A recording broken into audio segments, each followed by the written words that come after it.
Okay, ఒక పెన్నుని పట్టుకోవాలంటే ఇట్లా పట్టుకోగలమా? ఎంతసేపు పట్టుకోగలం? 5 minutes, 10 minutes, 1 hour, 2 hours, 1 day. చూసారా?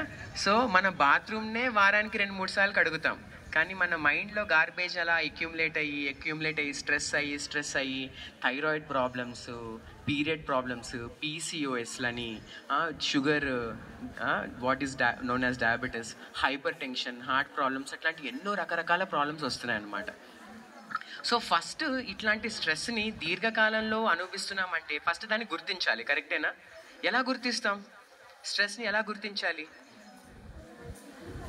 ఎవరు చెప్తారు? చేతులతో చెప్పండి. How do we identify stress? ఎలా గుర్తించాలి?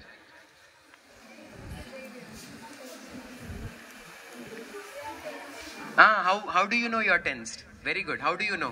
What happens to your brain? బ్రెయిన్కి ఏమవుతుంది స్ట్రెస్ బాగుంటే? హెడ్ఏక్స్ వస్తాయి, తీవ్రమైన ఆలోచనలు పడి ఆ రక్త ప్రవాహం అంతా పెరిగిపోయి ఆ ప్రెషర్ని తట్టుకోలేక పైప్స్ పైన ప్రెషర్ పడి హెడ్ఏక్స్ వస్తాయి. ఓకే, మన నాలుక ఏమవుతుంది? డ్రై అయిపోతుంది. Very good. తర్వాత చేతులు ఏమవుతాయి? షేకింగ్ అయిపోతాయి, కాళ్ళు చేతులు వణుకుతాయి కదా. గుండె ఏమవుతుంది? ఫాస్ట్గా కొట్టుకుంటుంది. శ్వాస ఏమవుతుంది? శ్వాస స్పీడ్ అయిపోతుందా? కానీ ఇప్పుడు ఎంత చక్కగా మీరు చెప్తున్నారు, కానీ ఎగ్జామ్స్ టైంలో నాకు ఎక్కువ కాల్స్ వస్తాయి అన్నమాట. ఐసీయూ నుంచి, పెద్ద పెద్ద హాస్పిటల్స్ నుంచి. పేషెంట్ ఎవరంటే, sir 14 years old boy sir, heart attack sir, 16-year-old girl sir, breathing problem sir అంటే. ఏమైందమ్మా? ఏమైంది? ఎందుకు శ్వాస కష్టం? అంటే నాకు రేపు ఎగ్జామ్ ఉంది సార్ అంటే. సో ఇది బేసిక్గా ఈ విషయాలు తెలియకపోవడం వల్ల చాలామంది ఎన్నో హాస్పిటల్స్ని, డాక్టర్స్ని కూడా పోషించేస్తున్నారనమాట. In fact stress 50% of the population, అంటే జనరల్ డాక్టర్కి 100 మంది పేషెంట్లు ఏ ప్రాబ్లంతో వెళ్ళినా దాంట్లో 50% ఈ స్ట్రెస్ వల్లనే ఆ ఉన్న ప్రాబ్లమ్స్ పెరుగుతాయి, లేని ప్రాబ్లమ్స్ వస్తాయి. ఓకే, సో ఈ దీర్ఘకాలంలో మీకు శ్వాస కష్టం, గుండె దడ కంటిన్యూస్గా వినిపిస్తుంది, మనసు కుదుటగా ఉండట్లేదు, ఒక చోట చంచలంగా ఉంటుంది, ఒక దానిపైన కాన్సన్ట్రేట్ చేయలేకపోతున్నాం, ఇంట్రెస్ట్ తగ్గుతుంది, లైఫ్ పైన జీవించాలనే ఆశ తగ్గుతుంది. ఓకే, సో ఇలాంటి ప్రాబ్లమ్స్ మీరు చూస్తున్నా కూడా అవి మానసిక అనారోగ్యానికి వేసే these are the seeds of mental illness. Okay, ఈ మానసిక అనారోగ్యం అక్కడితోనే స్టార్ట్ అవుతుంది అనమాట. మనం అక్కడ ఐడెంటిఫై చేయగలిగామనుకో, అరే నాకు కొన్ని రోజులుగా ఆకలి వేయట్లేదు అబ్బా, నాకు అసలు నిద్ర రావట్లేదు, ఇట్లాంటివి మీరు నెగ్లెక్ట్ చేయకూడదు అనమాట. కంటిన్యూస్గా ఉన్నప్పుడు మీకు కానీ మీ ఫ్యామిలీ మెంబర్స్లో కానీ ఇట్లాంటివి వాళ్ళు డల్ అవుతున్నారు, మాట్లాడట్లేదు. ఇన్ఫ్యాక్ట్ మనకి ఇక్కడ సూసైడ్స్ చాలా ఎక్కువ అవుతున్నాయని చెప్పాను కదా. చనిపోయే ముందర మనం రిపోర్ట్స్, ఇంటర్వ్యూస్ చేసిన తర్వాత వాళ్ళు ఎవరో ఒకరికి చెప్పారంట, నాకు నిన్న ఫోన్ చేసి చెప్పింది సార్ ఆ అమ్మాయి ఇట్లాగా చనిపోవాలని ఆలోచనలు వస్తున్నాయని. నేనేం మాట్లాడలేదు, ఎగ్జామ్ కదా అందరికీ ఇట్లాంటి ఆలోచనలు రావచ్చేమో అని అనుకున్నాను. సో ఇట్లాంటి జస్ట్ ఆలోచన మనం ఎక్కువ పెట్టకుండా, ఏదో హఠాత్తుగా ఇంపల్సివ్గా హడావిడిలో ఎక్కువ ఆలోచించుకుంటే ఏదో ఒక డెసిషన్ తీసుకుంటాం, దానివల్ల మనము లైఫ్ని పోగొట్టుకుంటాం, పక్కన వాళ్ళందరూ సఫర్ అవుతారు అనమాట. సో ఎవరికన్నా ఇట్లాగా అనిపించినప్పుడు వాళ్ళతో వెళ్ళి చక్కగా మనం కొంచెంసేపు మాట్లాడగలిగినా వాళ్ళకి ఎంతో సపోర్ట్ ఇచ్చిన వాళ్ళం అవుతాం. Okay, right? అర్థమవుతుందా? ఓకే, సో మనం ఇట్లాంటి ప్రాబ్లమ్స్, సో స్ట్రెస్ వస్తే మనం ఐడెంటిఫై చేసాం కదా ప్రాబ్లమ్స్ని, ఇలా మార్పులు జరుగుతాయని. మరి ఏం చేయాలి? ఆ మార్పుల్ని ఆపాలంటే, స్ట్రెస్ని కంట్రోల్ చేయాలంటే మనం ఏం చేయాలి? మెడిటేషన్. ఓకే, నార్మల్గా మెడిటేషన్ చేయడం కూడా కష్టం, బాగా స్ట్రెస్లో ఉన్నప్పుడు మెడిటేషన్ చేయడం అంటే కొంచెం డిఫికల్ట్గా ఉంటుంది కదా. What else do you do? మీరేం చేస్తారు?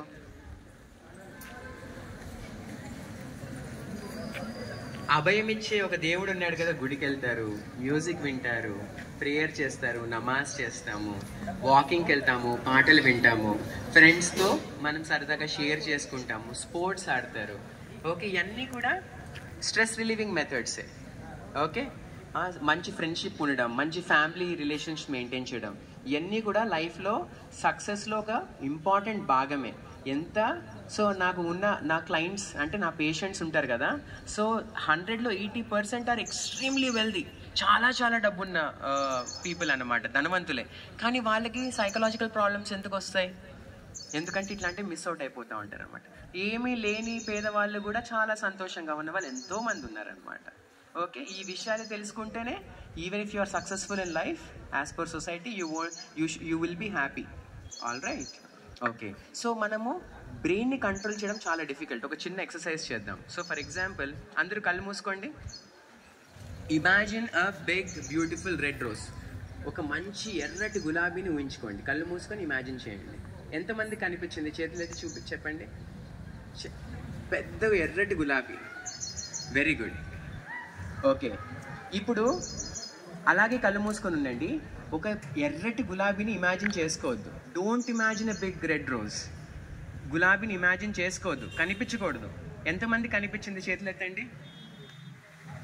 అదేంటి ఇమాజిన్ చేసుకోవద్దన్నా అదే కనిపిస్తుంది? సరే, ఇంకొకసారి ట్రై చేద్దాం. కళ్ళు మూసుకొని ఉండండి. ఒక తెల్లటి ఏనుగు స్నానం చేస్తుంది లేక్ దగ్గర. ఓకే, ఎంతమందికి ఎర్రటి గులాబీ కనిపించింది? చేతులు ఎత్తండి. ఎర్రటి గులాబీ ఎంతమంది కనిపించింది? తెల్లటి ఏనుగుని ఊహించుకోమన్నాం కదా. సో కళ్ళు తెరవండి. సో ఇప్పుడు మనం తెల్లటి ఏనుగుని మనం గుర్తు చేసుకో. Don't spit anywhere, use your spittoons. ఆ ఉమ్మితోటి ఏదైనా ఉంటే ఉంచండి, లేకపోతే కనీసం పక్కగా ఉంచండి. ఎక్కడ నిలబడితే అక్కడ తుప్ప ఉంచుతూ ఉంటుంది. అది తప్పు, అన్హైజీనిక్. ఓకేనా? అర్థమైందా? ఇంకా కొన్ని ఉండాలి. ఆరోగ్యంగా ఉండాలంటే ఏముండాలి చెప్పండి? మోరల్స్ ఉండాలి కదా. అంటే ఏంటి తెలుసుకున్నాను. సో రెస్పెక్టెడ్ ప్రిన్సిపల్ మేడం గారు, కనక మహాలక్ష్మి గారు, అండ్ మా మెడికల్ అండ్ హెల్త్ డిపార్ట్మెంట్ తరఫున డాక్టర్ రవితేజ గారు, సైకియాట్రిస్ట్, డిస్ట్రిక్ట్ సైకియాట్రిస్ట్, అండ్ మా యొక్క supervisor Shanta garu, Anand health assistant garu, myself వచ్చేసి నా పేరు స్వామి సులోచన, డిస్ట్రిక్ట్ హెల్త్ ఎడ్యుకేటర్ని, అండ్ రెస్ట్ ఆఫ్ ఫ్యాకల్టీ అందరికీ, మరీ ముఖ్యంగా ప్రియమైన విద్యార్థులందరికీ మా యొక్క మెడికల్ అండ్ హెల్త్ డిపార్ట్మెంట్ తరఫు నుంచి warm welcome to health and awareness programme of.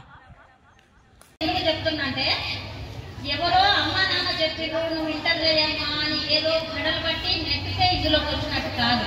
ఇష్టం పెంచుకోండి, కష్టం అనిపించాలి కనుక వాళ్ళు ఏం చెప్తే అది వినే అవకాశం ఉంది. So don't entertain unknown persons.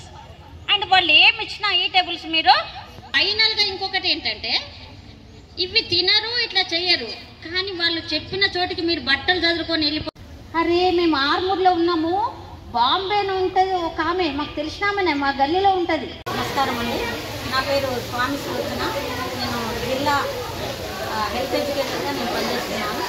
So ఈ ఆర్మూరు పట్టణంలో ఏదైతే ఎడ్యుకేషనల్ ఇన్స్టిట్యూషన్స్ ఉన్నాయో, గవర్నమెంట్ కానీ ప్రైవేట్ కానీ, వాటి అన్నింటిలో కూడా మేము ఆరోగ్య అవగాహన సదస్సులు అనేవి మేము నిర్వహిస్తున్నాము. అందులో భాగంగా ఈ ఆర్మూర్లో గర్ల్స్ జూనియర్ కాలేజీలో ఈరోజు ఆరోగ్య అవగాహన సదస్సు నిర్వహించడం జరిగింది. దీంట్లో భాగంగా ఏంటంటే సీజనల్ డిసీజెస్ గురించి వాళ్ళకి వివరించడం జరిగింది. వర్షాకాలంలో వచ్చే వర్షాల వల్ల, మరి నీటి నిల్వల వల్ల వాటిలో దోమలు అనేటివి బ్రీడ్ అయ్యి వాటి కాటు ద్వారా ఈ యొక్క దోమల ద్వారా వచ్చే వ్యాధులు, ముఖ్యంగా డెంగ్యూ, చికెన్ గున్యా, తర్వాత మెదడువాపు అనేవి ఏడీస్ ఈజిప్ట్ దోమ వల్ల వస్తున్నాయి. కనుక అవన్నీ రాకుండా ఇంట్లో కానీ చుట్టుపక్కల కానీ నిల్వ నీరు లేకుండా చూసుకోవడము, ప్రతి శుక్రవారము ఇంటి పరిసరాల్లో ఉన్న ఏదైతే గృహ అవసరాలకు ఉన్న ఏవైతే నీటి పాత్రలు ఉన్నాయో వాటిని అన్నింటినీ కూడా ఎంటీ చేసేసి ఒక 2 గంటలు శుభ్రంగా కడిగి 2 గంటలు ఎండలో పెట్టిన తర్వాత తిరిగి నీటితో నింపుకోమని, దోమతెరలు వాడుకోమని, ఫుల్గా ఉన్న దుస్తులు చేతులు కానీ కాళ్ళు కానీ కవర్ అయ్యేలాగా బట్టలు వేసుకోమని, దోమతెరలు వాడమని, సాయంత్రం కాగానే కారు కాగానే ఇంటి తలుపులు కానీ విండోస్ కానీ మూసేసుకొని తర్వాత 7:30 తర్వాత తెరవడం వల్ల దోమల ఉధృతి అనేది ఇంట్లోకి రాకుండా ఉంటాయి అనేది ఇలాంటి జాగ్రత్తలు చెప్పడం జరిగింది. అదే కాకుండా ఈ పిల్లలు పూర్తి ఒక హోలిస్టిక్ హెల్త్ అనేది సంపూర్ణ ఆరోగ్యం వాళ్ళకు పొందుకోవాలంటే వాళ్ళు ఏ జాగ్రత్తలు తీసుకోవాలి? పర్సనల్ హైజీన్, వ్యక్తిగత శుభ్రత, పరిసరాల శుభ్రత, తర్వాత ఆరోగ్యకరమైన అలవాట్లు, పౌష్టికాహారము, తర్వాత మానవ అక్రమ రవాణా, చేతులు కడుక్కునే ప్రక్రియ, సో మంచి స్పర్శ, చెడు స్పర్శ, వీటన్నిటి మీద కూడా అండ్ కెరియర్ కూడా వాళ్ళు ఎంచుకునేది ఇష్టంతో చదివితే బాగుంటుందనే ఉద్దేశంతో. అండ్ ఇదొకటి కాకుండా మా జిల్లా నుంచి డాక్టర్ రవితేజ సైకియాట్రిస్ట్ గారు, జిల్లా సైకియాట్రిస్ట్ గారు గవర్నమెంట్ హాస్పిటల్ నుంచి వచ్చి వాళ్ళకి అవేర్నెస్ ఎలా చేశారంటే స్ట్రెస్ మేనేజ్మెంట్ పిల్లలు ఎలా చేసుకోవాలి, ఒత్తిడి నుంచి దూరం ఎలా కావాలి, చదువుకునేటప్పుడు ఒత్తిడి కావచ్చు, ఇతరత్ర ఏ రకమైన కూడా మానసిక ఒత్తిడి వచ్చినప్పుడు వాళ్ళు దాన్ని గుర్తించడం ఎలా, దాన్ని పోగొట్టుకోవడం ఎలా, అంటే ఈ బ్రీదింగ్ టెక్నిక్స్ కానీ, ఈ ఆలోచన విషయాలు కానీ ఇవన్నీ కూడా వాళ్లకు బోధించడం జరిగింది. మరి ముఖ్యంగా ఈ స్ట్రెస్ జరిగినప్పుడు చాలామంది పిల్లలు, అంటే కొంతమంది పిల్లలు ఆత్మహత్యలు చేసుకునే అవకాశాలు కూడా ఈ మధ్యన బాగా నడుస్తున్నాయి కనుక ఆత్మహత్య అనేది వాళ్ళ మనసులోకి రాకుండా వచ్చినప్పుడు వాళ్ళు ఏ నెంబర్కి ఫోన్ చేయాలి, 1098 కానీ 16614 కానీ వాళ్ళు అంటే 24 గంటలు టోల్ ఫ్రీ నెంబర్ కనుక వాళ్ళకు ఆ నంబర్స్ నుంచి వాళ్ళకి కావాల్సిన సమాచారం కానీ సలహాలు కానీ వాళ్ళకి అందుతాయి. ఆ పూటకు వాళ్ళు అలాంటి స్ట్రెస్లోకి జారుకోకుండా కాపాడగలుగుతారు. కనుక ఇలా వాళ్ళు స్ట్రెస్ లేకుండా ఆరోగ్యంగా ఉండేటట్టు, రక్తహీనత లేకుండా ఉండేటట్టు, తర్వాత ఈ నటల నివారణ మందులు కూడా గోళీలు వాళ్ళు వాడేటట్టు ఇవన్నీ కూడా క్షుణ్ణంగా వాళ్ళకు వివరించి లైఫ్లో వాళ్ళు మంచి అచీవ్మెంట్ చేసుకొని బాగా చదువుకొని పైకి రావాలని వాళ్ళకి మేము చెప్పినాము. Thank you. Doctor Raviteja MD psychiatrist from Nizamabad government general hospital and from collectorate. ఆయన వచ్చి పిల్లలకి స్ట్రెస్ మేనేజ్మెంట్ గురించి చాలా చక్కగా అవగాహన కల్పించి పిల్లలకి అర్థమయ్యే విధంగా వాళ్ళు తిరిగి ఆయన అడిగిన ప్రశ్నలకు సమాధానం చెప్తూ మంచిగా అవగాహన చేసుకున్నారు. తర్వాత మేడం స్వామి సులోచన గారు పిల్లలు అంటే ఈ టీనేజ్ అడాల్సెంట్ ఏజ్లో పిల్లలు ఎలా ఉండాలి, ఏ రకమైనటువంటి జాగ్రత్తలు తీసుకోవాలో ప్రతి చిన్న విషయం కూడా క్షుణ్ణంగా వివరిస్తూ వాళ్ళకి మంచి అవగాహన కల్పించారు. I thank them both of.